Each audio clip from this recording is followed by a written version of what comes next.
Hello and welcome. I want to first off thank everybody for tuning in with me today. It is an exciting day. I did receive my hatching eggs in the mail.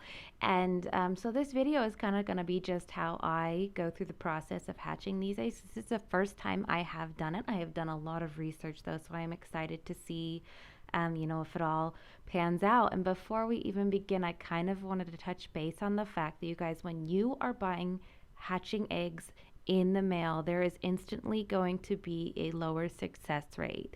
There's a lot of things that happen between point A and point B. It's not necessarily the breeder's fault. It's not necessarily the postal office's fault.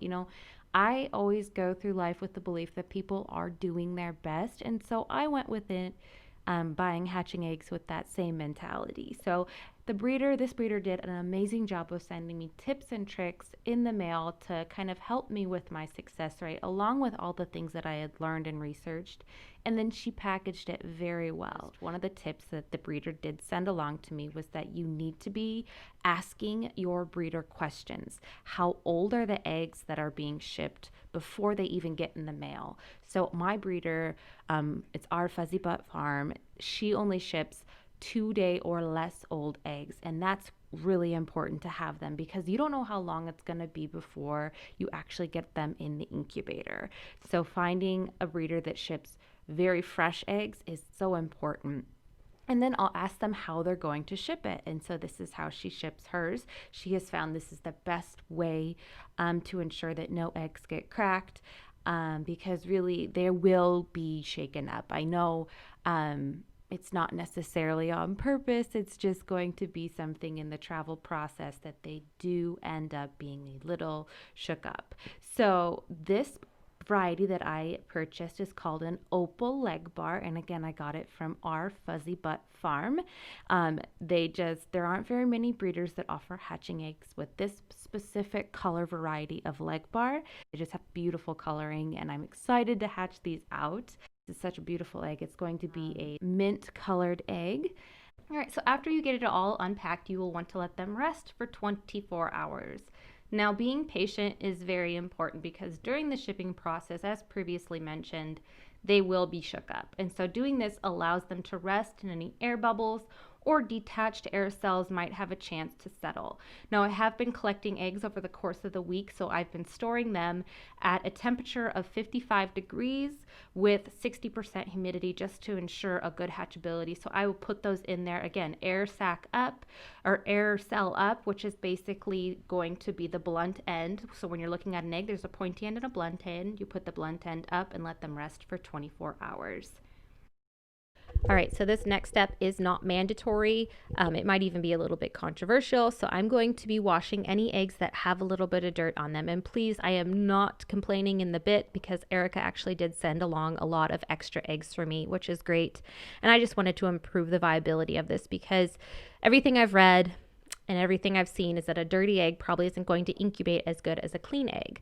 But removing the bloom of an egg happens during washing. And this bloom is basically a natural protective barrier. There are over 17,000 pores on an egg. So that natural barrier actually helps to prevent anything from entering the egg, mainly bacteria during the incubation process. But I did find that if you wash it in lukewarm water, that is very important, and then dip it in 3% hydrogen peroxide, this disinfects the egg as well as entering oxygen into it. So it's just a better option, I suppose, than just like leaving a dirty egg in there. So the next step is to check for cracks, and most cracks are visible just by examining the egg. But if you were looking for hairline cracks, I'm using a refrigerator egg to kind of show you an example. When you candle an egg with a crack, you'll be able to notice it much better than just visibly inspecting it because the cracks will show up much brighter than the surrounding egg shell. After that, you will look for an attached air cell. So this is the best case scenario for a chick that is hatching. They will pip, that's the term, into that internal air cell. And that will allow them the oxygen to be able to break out of the actual shell itself. So that air cell does need to be attached. And in the shipping process, it is sometimes compromised. So you can see it on the screen as the area that is darker. So I'm just simulating a dramatic simulation of the shipping process so I can show you in real time what a compromised air cell is going to look like. it has stretched itself right now. And so when I actually move it, I don't know if you can see it on camera, but it does jiggle and wiggle slightly. Now, this is how all of my eggs that were compromised showed up. There was only a few of them. So I'm actually pretty grateful that they all came in great condition. And this can actually be reversed with proper incubation. And I'll show you that here in a second.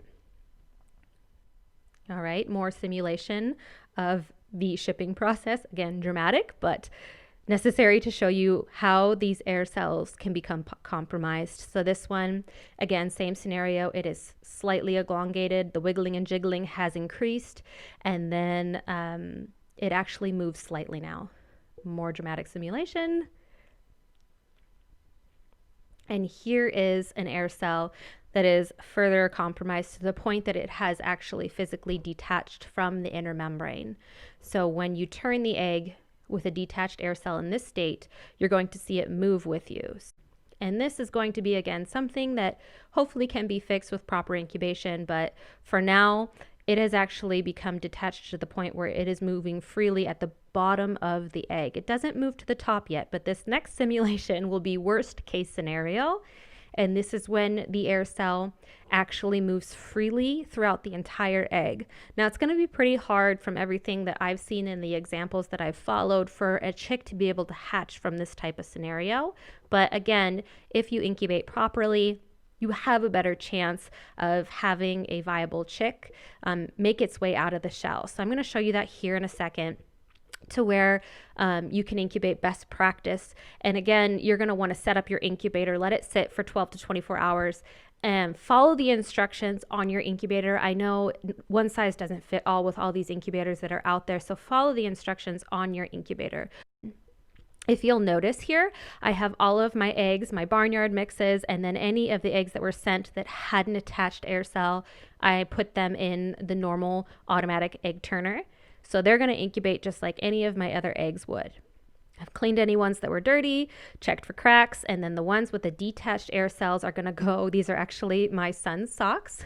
I just rolled them up, and I did this because you're going to want to incubate a detached air cell with an upright incubation. And so what I do is 3 times a day, I will rotate the egg clockwise 90 degrees, and then I will also tilt it 45 degrees to the right. And that just ensures that I'm getting, proper rotation, because you still don't want the yolk and the inside of the chick to stick to the outer membrane, but you also at the same time want to be able to reattach that air cell. So it's kind of a tricky process. This is my first time doing it, so I'm not sure my success rate or how it's going to turn out, but I am excited. So tune in for day 7. I'm going to be candling all of these eggs, and I can kind of give you an update on any with detached air cells and kind of show you how everything is going. And yeah, can't wait to see you in the next one.